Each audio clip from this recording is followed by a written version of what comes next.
Good morning, everyone. Please remain standing for prayers by my chaplain, Reverend Martin Freeman, before we start the meeting.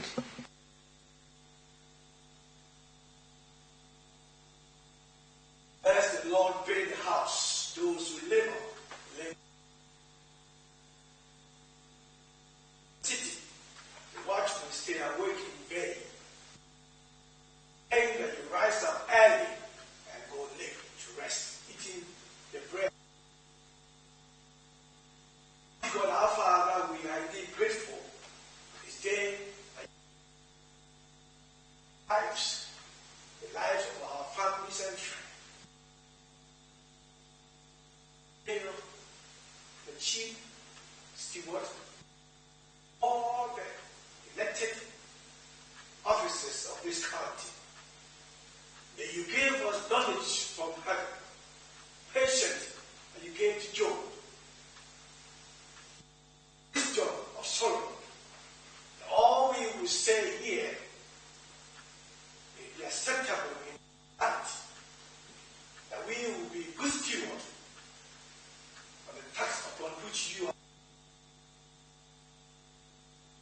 All the requests we ask through Jesus Christ, our Lord.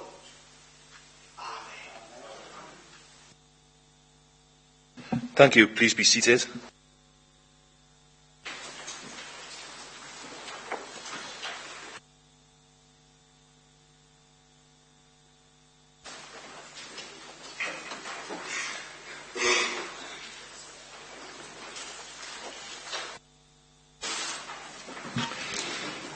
I'd just like to remind you all that this council meeting is being webcast over the internet, so we're all on camera. Please be aware also that you may be visible on screen when people around you are speaking. There is no need for members to stand. Cameras are also focused on people sitting down. Remember to speak clearly into your microphone, please. I'd like to welcome everyone to the meeting today, councillors, officers, members of the press and public, and anyone else attending, and anyone else watching the meeting over the webcast. Please can you ensure that all your mobile phones and other noisy devices are put on silent. If there is an emergency alarm, follow the green signs and go to the ground floor of the Civic Centre car park. If you have any motions or amendments during the meeting, I need them to be clear, please, before we go to the vote. We go straight into item 1 on the agenda, which is attendance. The attendance register is going around the room. Please, can all members sign and send it on? Agenda item 2, apologies for absence. Lead Officer for Council, Richard Gwinnell. Have we had any apologies, please? Yes, thank you, Mr Mayor. We've had apologies from Councillor Alan Furza, Councillor Alan Jones, Councillor Fiona Cross, Councillor Elizabeth Haynes, Councillor Pam Cameron, Councillor Ron Burnett. And Councillor Green-Smith. Any other apologies now, councillors? Say Barry Taylor as well.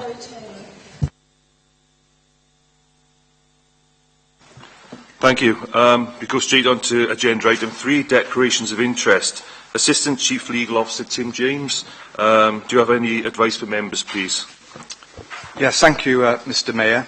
I've not been made aware of any specific declarations this morning, members. If you do have any declarations, then if you could let me know now, please, and just remind you that any declaration should be recorded in the attendance register, which is going round. Thank you. Thank you, Tim. Members, do you have any other interests as you declare? Can you make sure that any interests are also written on the normal form, please? Now we go straight into agenda item 4, which are the minutes. Can someone move that the minutes are correct, please? Thank you. Are we all agreed? Thank you, members. Now we go straight into agenda item 5, which are minutes. Can someone move that the minutes are correct? Thank you, members. The minutes are agreed. Agenda item 6, go on to update of actions. Members, the updates that have been done to implement our previous decisions start on page 47 of the agenda. Are there any comments or questions? No? Everyone happy to note the updates?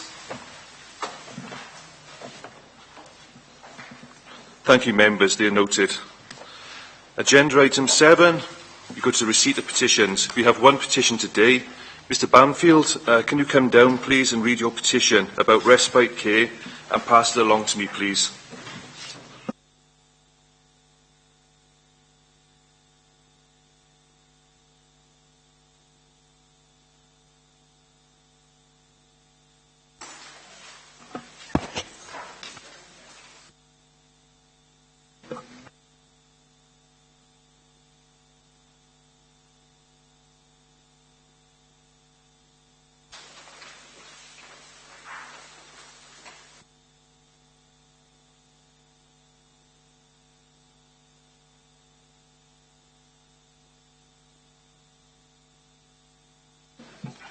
Good morning.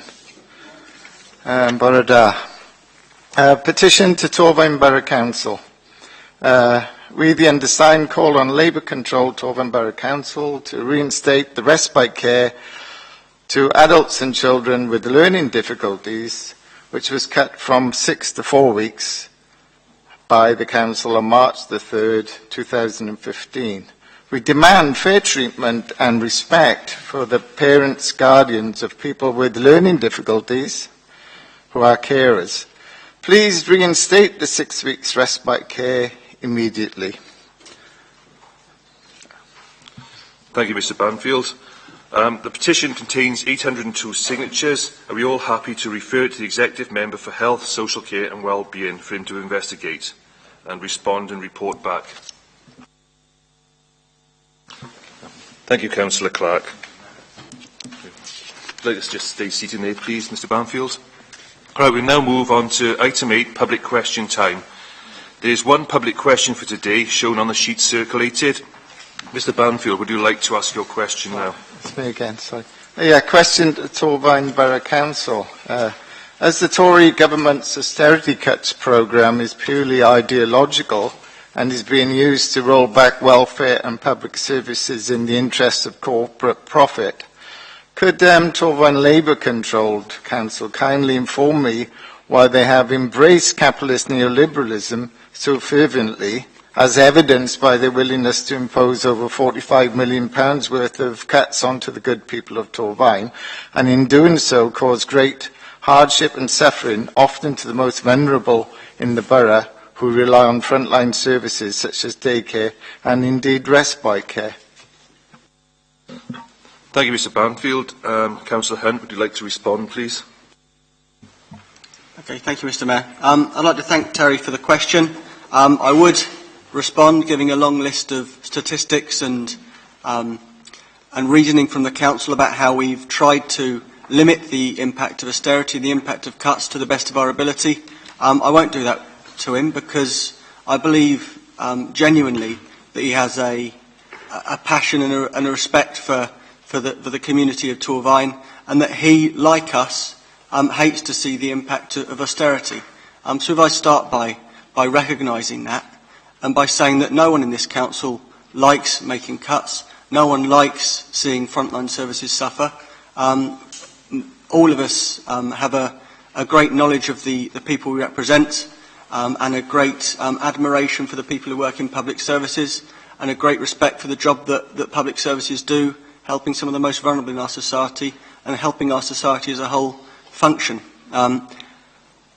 No one embraces austerity in this chamber any more than that we embrace it when it's raining in the morning when we go outside. Unfortunately, it's the reality that we're presented with. It would perhaps make me very popular with Terry and with people like him if I was to say that there was a solution to this that the council could take, because I dislike austerity as much as him. I agree with the premise of his question that the austerity cuts programme is ideological and that it hurts predominantly the most vulnerable in our society. However, if we were to stand here as a council and refuse to set a legal budget, we would be celebrities, we would have our moment in the light, but let me tell you the result of that. The result of that would be council workers getting their P45 notices, getting redundancy notices. and I'm not prepared to put my celebrity status before the jobs of the people who work for this council. It would mean people who rely on services having those services cut in an arbitrary way, and I'm not prepared to put 15 minutes of celebrity status before the people who rely on services. So no, we don't embrace austerity. No, we don't welcome it. We hate having to make the tough decisions that councils up and down the country are having to make. I wish that there was someone in 10 Downing Street and someone in the Exchequer who had more respect for public services and more respect for our communities and the job that public services do, keeping them strong. But the fact is, we can't change the weather. We can't change that. And you know, as much as I agree we should continue to protest and we continue to make our point, as much as I would invite George Osborne to come down and see the impact of austerity on the front line, I wouldn't be being a paradigm of socialist virtue if I was to say that there was a false solution to this, because I would be being misleading. So if I can reassure Terry that we will continue to do our best to minimise the impact of austerity, that we will continue to do our best to make our voice known, that we believe an alternative macroeconomic strategy would be more advantageous to our communities, but I can't offer him a false choice here on the platform today. Thank you, Councillor Hunt. Mr Barnfield, would you like to ask a supplementary question, please? Yeah, I was going to show Mr Hunt what he actually said in his Panteg Ward election leaflet, which makes interesting reading, but I won't embarrass the gentleman this morning. Because, the supplementary question is, do you not realise, as I have always stated, often shouting from the back there for the last 5 years, that if you do not stand up and start actually fighting back together against the Tory cuts now, there will not be any public services or valid council left for future generations. Is this what you really want? Thank you, Mr Barnfield. Councillor Hunt? No, that's what I most certainly don't want. I think that, you know, again, if I risk agreeing with him, there is a danger that we will have no public services left if there's 10 more years of austerity.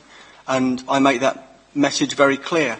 But what I can't do is claim there's a solution from within this chamber that would take us to the promised land. The solutions have to come from beyond this chamber if we're to properly fund and protect our public services, which I would agree are currently having the rug pulled from under them by a government intent on cuts and austerity.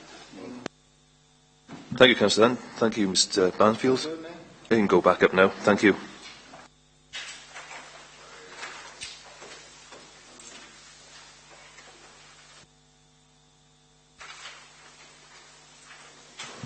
Right then, we go into agenda item 9, which is announcements. Leader, do you have any announcements today, please? No announcements, Mr Mayor.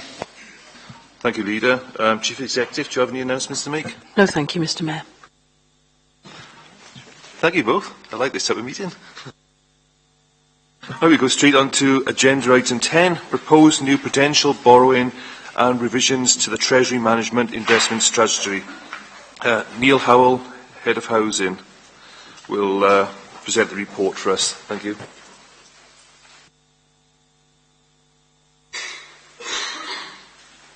Thank you. I'm not going to go into the detail of the report, but I want to highlight some salient points from the report itself. Members will be aware that obviously the existing Shepherd's Hill site is owned and managed by the council. The current site is overcrowded with a number of health and safety issues that have been identified. A needs assessment was carried out in terms of the accommodation needs of the Gypsy Traveller community as part of the development of the local development plan, and that identified the need for a number of additional pitches to address the overcrowding and the health and safety issues on the site. Members will be aware that Council have approved the expansion of the existing site on land opposite or adjacent on the former race AFC football pitch. And we've been successfully secured Welsh Government grant funding to the tune of £1.2 million to expand the site. The expansion of the site will be undertaken on a phased basis. The first phase will take place this financial year and will provide an additional 10 pitches. The land that we are going to be building on does require remediation works to address the previous undermining. Welsh Government funding, unfortunately, will not fund the costs of that remediation works. So the Council has to find an additional up to £700,000, which has been secured via social care and housing revenue funding. So the report seeks to increase our prudential borrowing level up to £700,000 to cover the cost of the remediation works to allow the scheme to progress this financial year. Thank you. Thank you, Neil. Members, any questions or comments?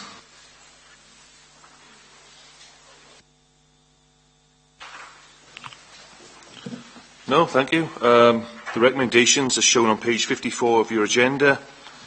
Can I have a show of hands, please, for?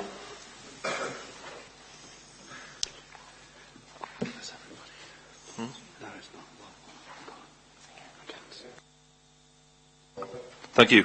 Can I have a show of hands against, please? Anybody abstaining? Thank you, members. The recommendations in the report are agreed.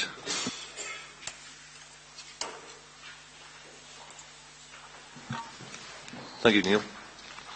Right, I've been informed that item number 11, delivering Corporate Plan 2 of the Council's 2015 Forward-Facing Improvement Plan, has been deferred to a future meeting. Councillor Hunt, can you make a comment, please? No, I'm going to make a comment, actually, here. Okay, thank you, Leader. As the Mayor announced, we've agreed to defer this item on the forward-facing plan to a future meeting of the Council to ensure that all members have another opportunity to read and discuss the item before we take it to its final conclusion.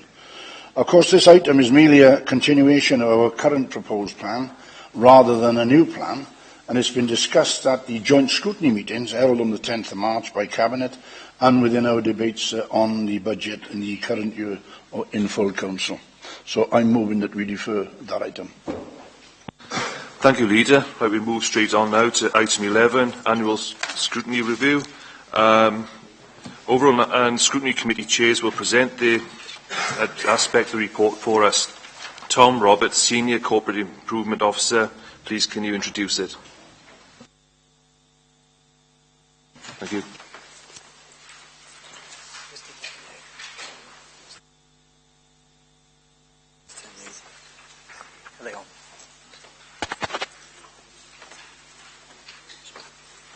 I'll go around here.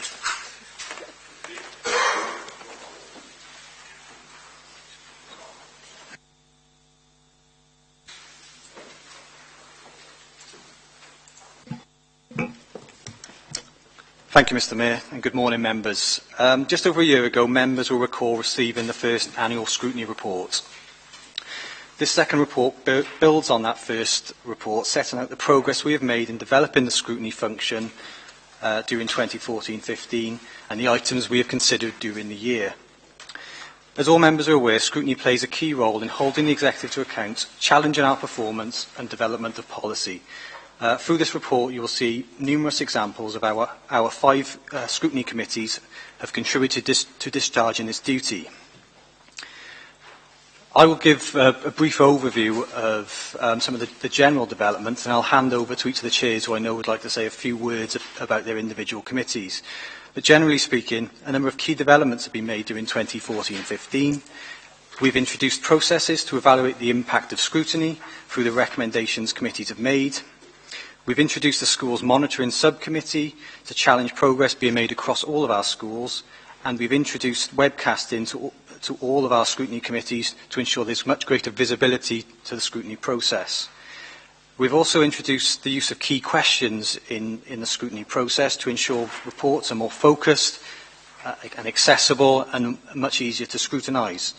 Finally, we've introduced an annual scrutiny questionnaire, which we send out to all scrutiny members and which we will look to use in the future to develop the scrutiny process.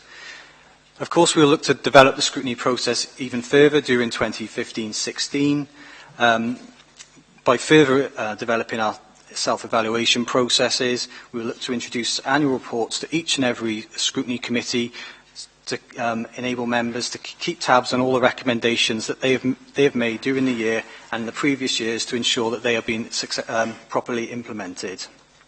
Finally, we will look to do more to involve the general public in the scrutiny process and other stakeholders through the Torfaen People's Panel and through the adoption of a public engagement in scrutiny strategy. I'd like to hand over now to the chairs during 2014-15, who I know would like to say a few words about each of their scrutiny committees. So first of all, I would like to hand over to Councillor Norma Parish, and if you could save any questions until each of the 5 chairs has finished doing their piece. Thank you. Thank you. The Cleaner Communities Overview and Scrutiny Committee had a busy year and a successful year, and I would like to thank the committee members and the officers who support the committee for their dedication and hard work throughout the past year. The introduction of regular webcasting has enabled the Scrutiny Committee's activities to reach the public and gives better understanding of the work and aims of the scrutiny process. The scrutiny process continues to aim for single-item agendas, to maximise the depth of questioning and to work with external bodies and others to gain knowledge of best practice and to aim for structured questioning techniques to formulate clear recommendations to achieve the best possible outcomes to enhance services for the citizens of this borough. I would once again like to thank the committee members and the officers who supported me and the committee for their dedication and hard work throughout the past year. Thank you. Thank you, Councillor Parish. Can I have Councillor Mills next, please? Thank you, Mr Mayor. 2014-15 saw a number of changes to the Healthier Communities Overview and Scrutiny Committee membership as a result of a cabinet reorganisation. This year has been extremely active, with full committee meetings and many research visits to service areas, service users, partner and third sector organisations, including the Football Factory, CSSIW, TIPS, and interviews with social workers and officers from the Gwent Constabulary. As part of our work, we have ensured we have engaged with as many external agencies as possible, including the Care and Social Services Inspector of Wales, the Gwent Constabulary. We have also utilised social media to engage residents in the scrutiny process. Within the context of financial constraints faced by the Council, the role of scrutiny has grown in importance, particularly in scrutinising non-statutory services. In setting the work programme, the committee was acutely aware of the change of Councillor Mills. Challenges. Could you just bang the microphone? Maybe we seem to be getting a lot of feedback up here. Excellent, thank you. Sorry to interrupt. I won't start again. Within the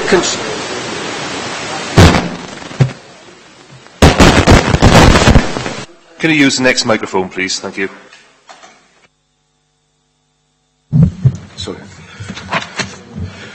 Within the context of financial constraints faced by the Council, the role of scrutiny has grown in importance, particularly in scrutinising non-statutory services. In setting the work programme, the committee was acutely aware of the challenges faced by grant-funded services, adult services, and the growing number and complexity of referrals received, including children's services, with the increasing number of looked-after children. There has also been a number of high-profile cases concerning the safety of children and young people publicised in the media. Therefore, during the year, we have scrutinised and investigated a number of key issues for Torfaen, including child sexual exploitation. After taking evidence from social workers, the Executive Member for Health, Social Care and Wellbeing, and the Gwent Constabulary, in this in-depth piece of work saw a number of important recommendations made to social services, the Gwent Police and local safeguarding board in relation to multi-agency response to this issue. We also looked at safeguarding children and young people's post-inspection action plan. Using expert contributions from Care and Social Services Inspectorate Wales, professional social workers and children and young people, the committee was able to acknowledge the activities within the action plan where appropriate to address inspection findings. The Adult Services Duty Pod The committee took evidence from the Care and Social Services Inspectorate Wales, which resulted in an updated map, including demographic analysis and projection of care needs over the next 5 to 10 years in the market position statement. The committee was able to acknowledge that commissioning strategies employed recognises the shift in need from general residential to general nursing and elderly mentally infirm nursing, and is therefore appropriate to meet the needs of the older people within Torfaen. I would like to take this opportunity to thank all members of the committee, officers, external stakeholders and the many witnesses from within and external of the council who have contributed to and supported our work this year. And I would personally like to thank Helen Deacon and Karen Mayo for their hard work to ensure the success of the committee. I'll now hand over to Colette. Thank you, Councillor Mills, and I apologise for interrupting you with the microphone. Okay. Can we have Councillor Thomas next, please? Thank you, Mr Mayor. I'd like to present the annual report for the Learning Scrutiny Committee. As you can see there, we've had another very, very busy year with the Schools Monitoring Scrutiny Committee as well. Torfaen's Education Service remains in special measures, and I believe that the Scrutiny Committee has a part to play in challenging what we do to look at and increase the pace of improvement.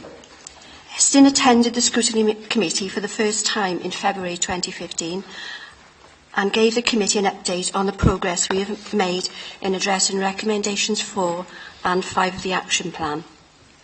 The Council's Recovery Board has recently asked the Council to produce a self-evaluation of progress made against all 5 of the recommendations made by Estyn. A draft of this report will be received by the Learning Committee as part of the internal challenge process. As you will be aware, the introduction of a single item agenda was adopted late in 2013, and this has enabled the committee to explore the issues in more depth. On the 7th of October 2014, it was decided to establish a subcommittee with the sole purpose of monitoring more closely the school's performance and reviewing the support they receive from both the EAS and the Torfaen Education Service. The Monitoring Committee has already proved to be invaluable in enabling members to establish closer links with schools through discussions with head teachers and chairs of governors. And as you can see there from page 48, the schools that we've already monitored: Abersycon, Fairwater, Llantarnam, Westmont, Crossy-Kellogg, Esgyrngyffin Gwynthlew, Griffithstown Primary School and St Albans. As part of the ongoing monitoring programme, we now intend to start visiting some of the primary schools as well, and I know members are looking forward to that. I would like to thank the committee members for all their hard work, and particularly the 3 new parent governors who have joined the committee recently. I would also like to thank members and officers for their commitment. Special thanks to Tom and Geraint for all their support. Thank you. Thank you, Councillor Thomas. Councillor Ashley, please. Good morning. In our committee, we actually looked at 3 subjects this year, but actually, after the election, there was another one that sort of crept in, so technically just looking at 3. The first scrutiny we did was IT information technology. If you look on page 170, you can see my report on the subject. I'm just paraphrasing some of this. The first thing was obviously information is a subject that's obviously much interest to members. It's and to the committee who went into it great depth, had a look at it. We made a visit up to SRS and some very searching questions on the subject. It seems considerable improvement there, certainly recommendations to help on the subject. The second one was, to a large extent, sort of related, is channel shift, how we use digital media, customer services. They're related to, I mean, one's about the equipment and the way we function with it. The other is about what you do with it. We did actually have quite an innovative presentation on that, which was a demonstration of how this media should be used, which I think we're quite keen and sort of, if we're going to use it, we might as well use it innovatively. That was fascinating, and I think the committee got to grips with that. A lot of recommendations coming out of both of those, which is always useful, because I think if you're doing good scrutiny, the point about scrutiny is getting recommendations that work the committee can get to grips with. Third item, which I thought was one of the best scrutinies we did this year, if you're going to have a look at the webcast, you'll see that the series of questions on procurement. I think the executive take note on that one. We've got a very good section on that. Punch well above their weight on it, and the committee demonstrated considerable interest, it says in this report, and it certainly did, especially on the themes of joint working across Wales, and I'm paraphrasing here, but that came out of it very strongly, and opportunities for Torfaen-based businesses, etc. The committee was impressed that we have a small, as I said before, punches above its weight, and I found our committee, it's got a tremendous range of knowledge, and they certainly work at this subject, asking questions, and I think that is an example of where scrutiny can be useful, both adding value and seeking which suits all the department, especially with resources, which is subjects like IT and the stuff we looked at. Well, a lot of the point forward is we also looked, if you look at the other part, we looked at personnel matters, and the forward programme, which is always part of this, is going to be interesting. Other items we look at.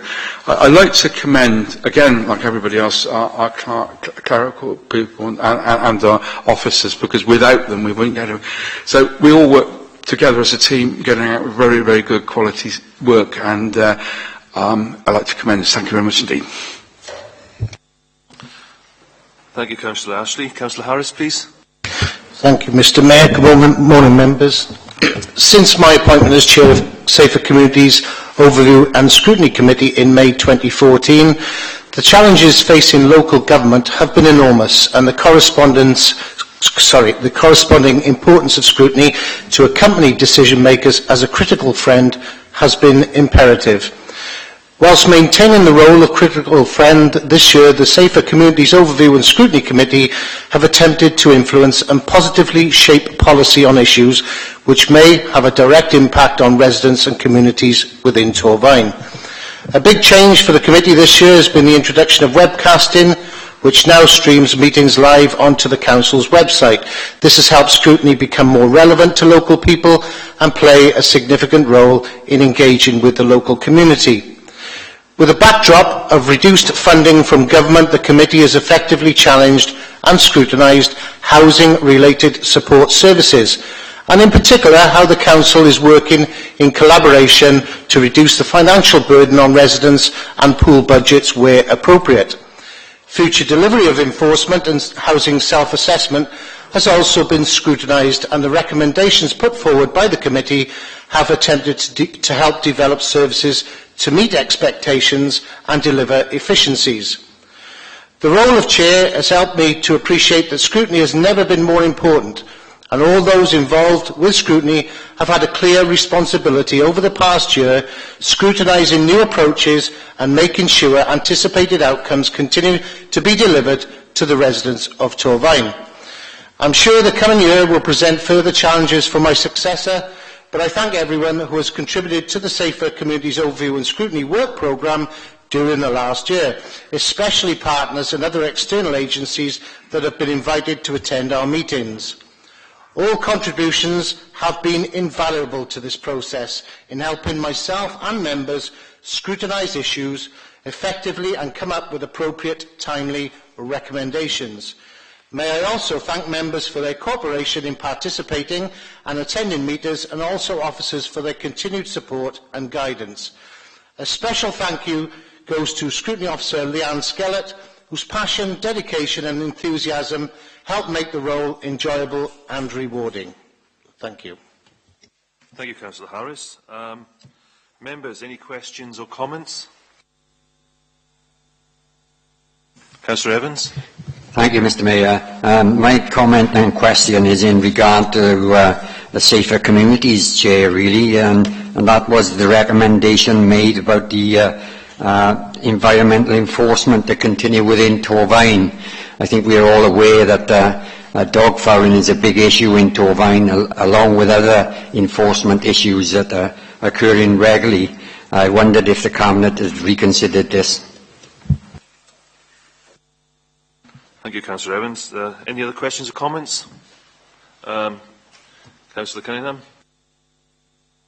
Just a comment. It is, Mr. Mayor, I think it ought to be said anyway that as an executive member who is subjected to scrutiny, I think that I found the process quite challenging and yet quite supportive, particularly in the area that I have responsibilities for, neighbourhood services.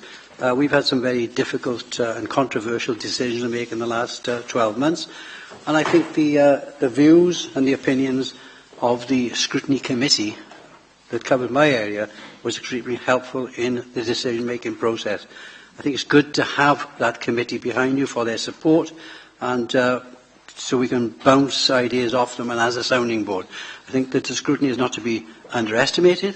I think it's a vital part of the process of local government, and I think it's a very valued process to local government. So I certainly have appreciated the relationship between scrutiny and my department in the last 12 months. Thank you. Councillor Hunt. I'd like to echo those comments from Councillor Cunningham. As executive members, it would be easy for us to be sort of standoffish about the role of scrutiny, but I believe it's vital to have a critical friend, especially as many of the chairs said just now, in a time of scarce resources. I think it's vital that we all play our part in making sure that the decisions we make are the best ones for the people we represent. So I very much welcome the role that the scrutiny committees play in that. Certainly when I've been interviewed and questioned by them, it's been very thorough, and just to say we appreciate the role that they play as a critical friend and the efforts of the members and officers that go into that.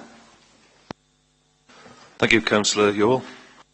Yeah, there's not a great deal that can be said now because previous speakers have said the gist of what I wanted to say. But let me just conclude by saying this, that I've always believed that scrutiny is a core element in progressing the performance of the Council.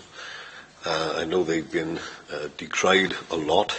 They've gone through a lot of changes in the last 3 years since I've been here, that's for sure. And what I'm about to say, although I'm singling out education because that's my brief, can be applied to all scrutiny teams with equal sincerity.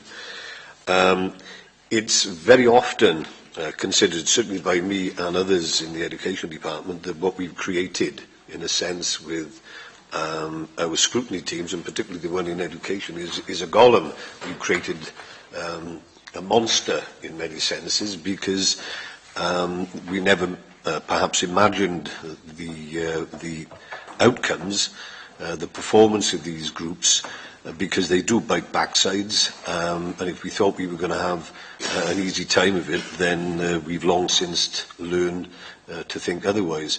So I would certainly commend the work of the scrutiny teams, particularly the work of the education scrutiny team, because that's the one I'm most involved with, and more specifically the way in which the schools monitoring subgroup have behaved, because I believe in that particular group they have added quite a lot to the performance of education and the continuing progress in our journey out of special measures.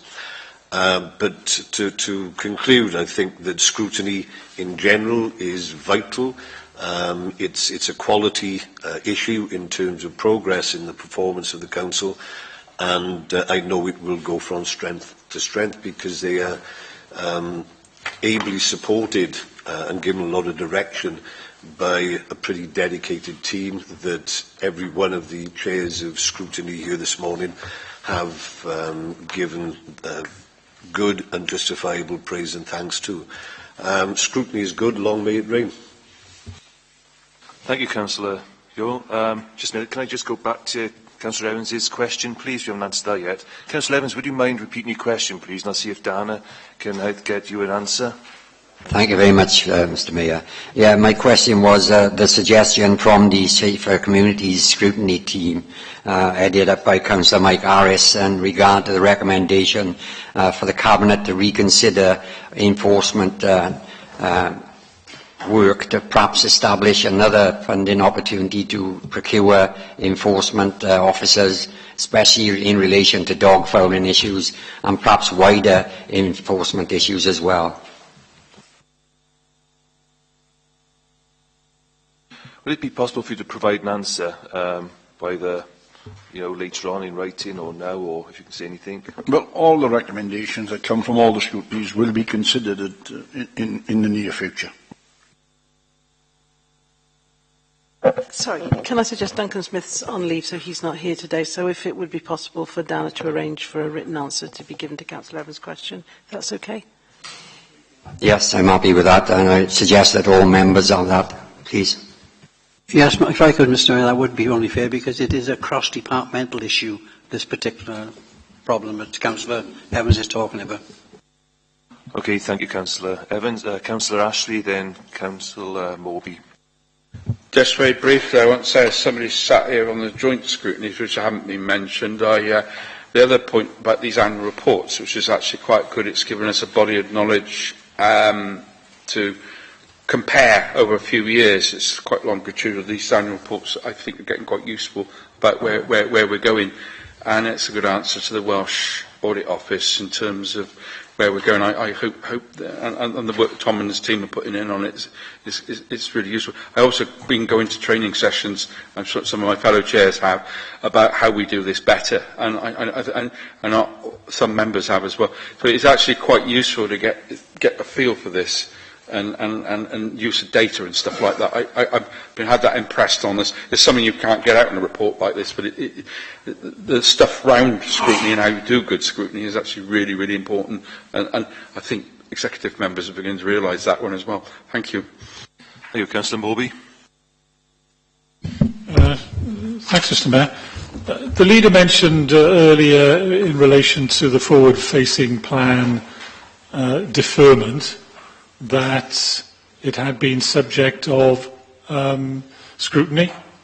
And I just wondered, I was looking through this particular report to see when it had been looked at by scrutiny, or is that something which is going to happen in the next few months? Pass you over to the Chief Executive, she can answer that one. Thank you, Councillor Moby. I believe it was discussed at the joint scrutiny meeting on the 10th of March this year. Thank you. Is it in the report? I'm sure it is, and probably there's a webcast. In this report, I'm sorry, without checking through it, I'm not sure, but certainly it did go to that committee. Yes, it is in the report. Page 180. Thank you. Okay, thank you. Any more questions now before we move on? Right then, the recommendation is on page 112 of your agenda. The Council notes the content of the 2014-15 Annual Scrutiny Review. Can I have a show of hands, please? For?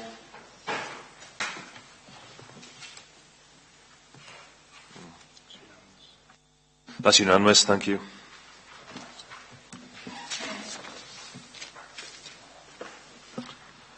Right, I'll move now on to agenda item 13, members' question time. We have two questions today, both from the same member. Councillor Jeff Rees, can you put your question forward, please? Yeah, this is for Councillor Hunt. The overall cost for the rollout of the new wheel bins is in the region of £492,975. Will the Deputy Leader explain how prudential borrowing will finance this spending? Councillor Hunt. Okay, thank you, Councillor Rees. The Council report of the 21st of October 2014 outlined how the prudential borrowing for the new skinny bins would be funded. Essentially, the savings made by sending less black bin material for treatment and disposal will be used as the finance source to allow us to prudentially borrow to purchase the bins. In addition, I'm pleased to advise that the final cost of purchasing the bins was much lower than that originally estimated in October 2014, because a new Welsh Government framework was used to purchase them, which represented excellent value for money. Thank you, Councillor Hunt. Councillor Rees, would you like to ask a supplementary? Yes. So, in effect, over the years, Torfaen taxpayers will still be funding the scheme, while the Labour government subsidises Newport to the tune of £750,000 for recycling, and Cardiff and Rhondda and Taff are let off fines of £802,000 and £582,000 for failing to reach the recycling targets. With so much money seemingly available, what representation has this council made to the Labour government to get money to pay for the bins instead? Councillor Hunt. We finance the cost of purchasing the new bins from the savings that we made by collecting less waste. Now, if you're saying that the case needs to be made that all councils need to be treated fairly and equally, then that's a case we can make. But I think we have to proceed on the basis and on the presumption that we need to meet those targets to avoid paying a £100,000 fine per percentage point we miss per year. I think it would be irresponsible of us to do otherwise. So whilst I note the comments that he makes, I don't think that should change our strategy in how we move forward to try and meet those targets, both for the environmental benefits that they provide in sending less waste to landfill, and for the very pertinent issue at the moment of avoiding quite large fines if we fail to meet the targets. Thank you, Councillor Hunt. Councillor Rees, can you ask your second question, please? Will the leader explain how the proposed Cardiff City deal will work for Torfaen? Councillor Wellington. Thank you for that question, Councillor Rees. Cabinet last week considered a report on city deals for the South East region. The primary purpose of that report was to secure this council's involvement in support and development of a case for a potential city deal proposal covering the South East region. That work will determine, amongst other things, the economic case, the cost and benefits of any city deal proposals. So the answer to the question is, we don't know yet whether or how any deal will work, overall or for the benefit of Torfaen, as it is too early. That is the purpose of the work that will now be done. It is important that at this stage Torfaen remains part of the initial process, although that does not mean that we are committed to the city deal proposal. That will only be determined once the initial work has been done. The actual investigation is going to cost £500,000, and I'll just read out to you the contributions by the various different local authorities in order to achieve that money.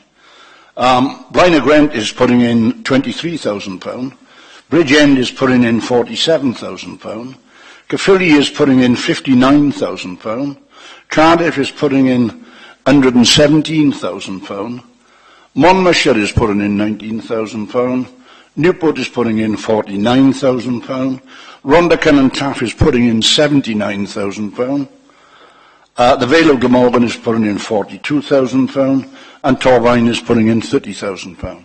This is an investigation to see whether city deals will work for us in South East Wales, in the former industrial regions of South East Wales.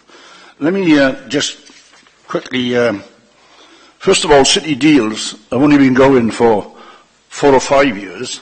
There's 6 already in existence. I think it's 5 in England, and Scotland just before the general election had one. I'll read to you some of the benefits, if it comes off, because this is an investigation. We have to see whether it stacks up. The Greater Manchester area had £2.75 billion for a transport-funded exercise, and that's expected to bring up to £3.6 billion in and create 37,000 jobs. The Leeds region had £1.45 billion, and that's expected to deliver £2.6 billion and create 23,000 jobs.